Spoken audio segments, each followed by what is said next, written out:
Shalom, berakar dalam firman hari ini hari yang ke-79. Kita akan membaca dari kitab Rut pasal yang ketiga dan empat. Mari kita berdoa. Terima kasih Tuhan, kami bersyukur karena kami dapat belajar dari kitab Rut ini berbicara tentang Naomi dan juga Rut dan Boas. Terima kasih Tuhan, biarlah pembacaan dan pendengaran firman Tuhan hari ini boleh menjadi berkat besar bagi kami dalam nama Tuhan Yesus. Haleluya, amin. Pasal 3. Lalu Naomi mertuanya itu berkata kepadanya, "Anakku, apakah tidak ada baiknya jika aku mencari tempat perlindungan bagimu supaya engkau berbahagia? Maka sekarang bukankah Boas yang pengerja-pengerjanya perempuan telah kau temani itu adalah sanak kita? Dia pada malam ini menampi jelai di tempat pengirikan. Maka mandilah dan beruraplah. Pakailah pakaian bagusmu dan pergilah ke tempat pengirikan itu. Tetapi janganlah engkau ketahuan kepada orang itu sebelum ia selesai makan dan minum. Jika ia membaringkan diri tidur, haruslah engkau perhatikan baik-baik tempat ia berbaring. Kemudian datanglah dekat, singkapkanlah selimut dari kakinya, dan berbaringlah di sana. Maka ia akan memberitahukan kepadamu apa yang harus kau lakukan." Lalu kata Rut kepadanya, "Segala yang engkau katakan itu akan kulakukan." Sesudah itu pergilah ia ke tempat pengirikan, dan dilakukannya lah tepat seperti yang diperintahkan mertuanya kepadanya. Setelah Boas habis makan dan minum dan hatinya gembira, datanglah ia untuk membaringkan diri tidur pada ujung timbunan jelai itu. Kemudian datanglah perempuan itu dekat dengan diam-diam. Disingkapkannya lah selimut dari kaki Boas dan berbaringlah ia di situ. Pada waktu tengah malam dengan terkejut terjagalah orang itu, lalu meraba-raba ke sekelilingnya. Dan ternyata ada seorang perempuan berbaring di sebelah kakinya. Bertanyalah ia, "Siapakah engkau ini?" Jawabnya, "Aku Rut hambamu. Kembangkanlah kiranya sayapmu melindungi hambamu ini, sebab engkaulah seorang kaum yang wajib menebus kami." Lalu katanya, "Diberkatilah kiranya engkau oleh Tuhan, ya anakku. Sekarang engkau menunjukkan kasih-Mu lebih nyata lagi daripada yang pertama kali itu, karena engkau tidak mengejar-ngejar orang-orang muda, baik yang miskin maupun yang kaya. Oleh sebab itu, anakku, janganlah takut. Segala yang kau katakan itu akan kulakukan kepadamu, sebab setiap orang dalam kota kami tahu bahwa engkau seorang perempuan baik-baik. Maka sekarang, memang aku seorang kaum yang wajib menebus, tetapi walaupun demikian masih ada lagi seorang penebus yang lebih dekat daripadaku.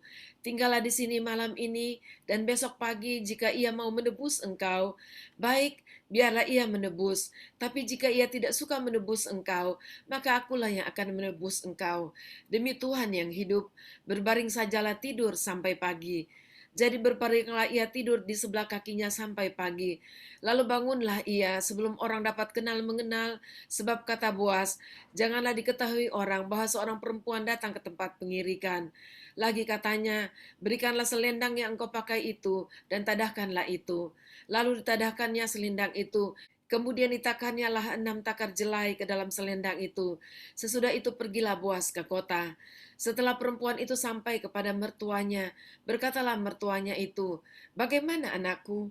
Lalu diceritakannya lah semua yang dilakukan orang itu kepadanya, serta berkata, "Yang 6 takar jelai ini diberikannya kepadaku sebab katanya, engkau tidak boleh pulang kepada mertuamu dengan tangan hampa." Lalu kata mertuanya itu, "Duduk sajalah menanti anakku, sampai engkau mengetahui bagaimana kesudahan perkara itu, sebab orang itu tidak akan berhenti sebelum diselesaikannya perkara itu pada hari ini juga." Pasal 4. Boas telah pergi ke pintu gerbang dan duduk di sana. Kebetulan lewatlah penebus yang disebutkan Boas itu, lalu berkatalah Boas, "Hai saudara, datanglah dahulu kemari, duduklah di sini." Maka datanglah ia lalu duduk.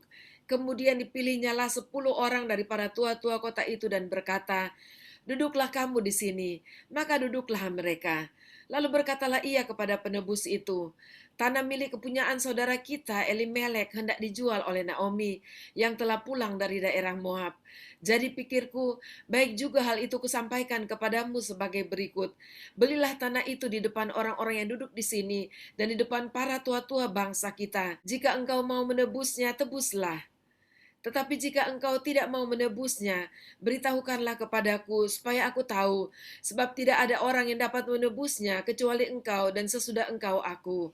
Lalu berkatalah ia, "Aku akan menebusnya." Tapi kata Boas, Pada waktu engkau membeli tanah itu dari tangan Naomi, engkau memperoleh Rut juga, perempuan Moab, istri orang yang telah mati itu, untuk menegakkan nama orang itu di atas milik pusakanya. Lalu berkatalah penebus itu, jika demikian, aku ini tidak dapat menebusnya, sebab aku akan merusakkan milik pusakaku sendiri.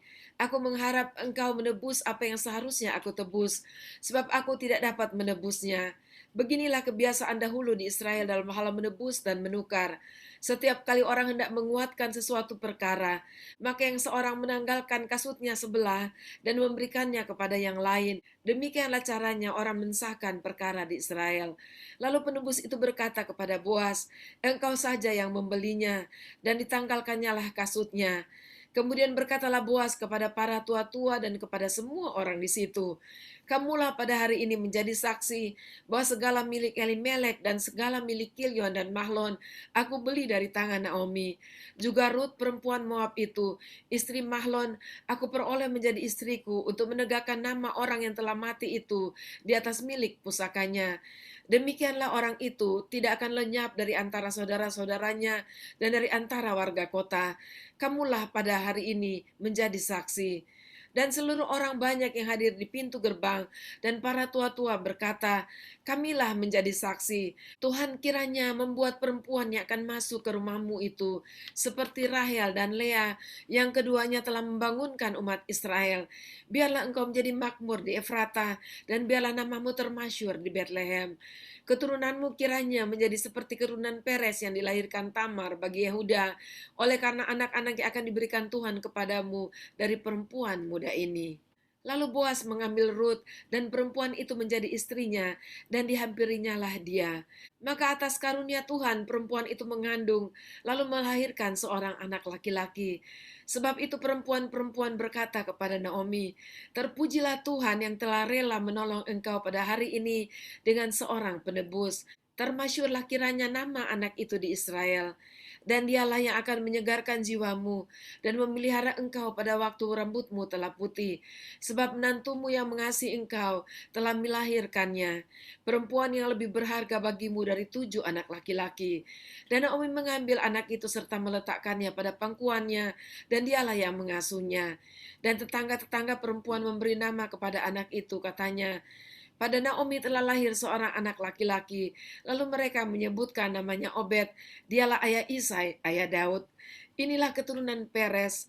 Peres memperanakan Hesron, Hesron memperanakan Ram, Ram memperanakan Aminadab, Aminadab memperanakan Nahason, Nahason memperanakan Salmon, Salmon memperanakan Boas, Boas memperanakan Obed, Obed memperanakan Isai, dan Isai memperanakan Daud.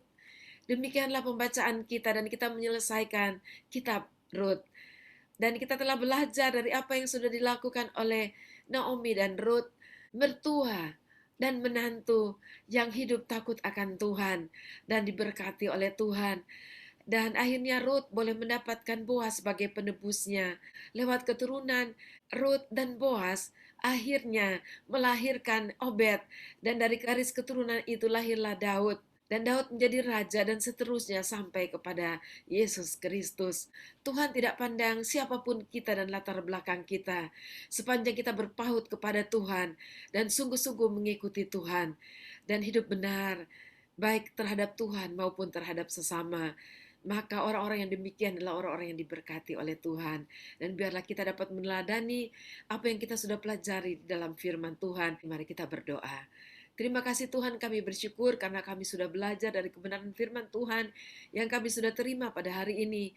Biarlah kami boleh menjadi seperti Naomi, menjadi mertua yang baik dan menjadi seperti Ruth, menantu yang baik yang dengar-dengaran kepada mertuanya dan melakukan hal-hal yang benar karena hatinya berpaut kepada Engkau. Terima kasih Tuhan, dan biarlah kami juga menjadi orang-orang yang benar, yang baik, dan yang melakukan apa yang mulia dan mempermuliakan namamu. Terima kasih, dalam nama Tuhan Yesus kami bersyukur. Amin. Puji Tuhan, sampai jumpa besok. Tuhan Yesus memberkati.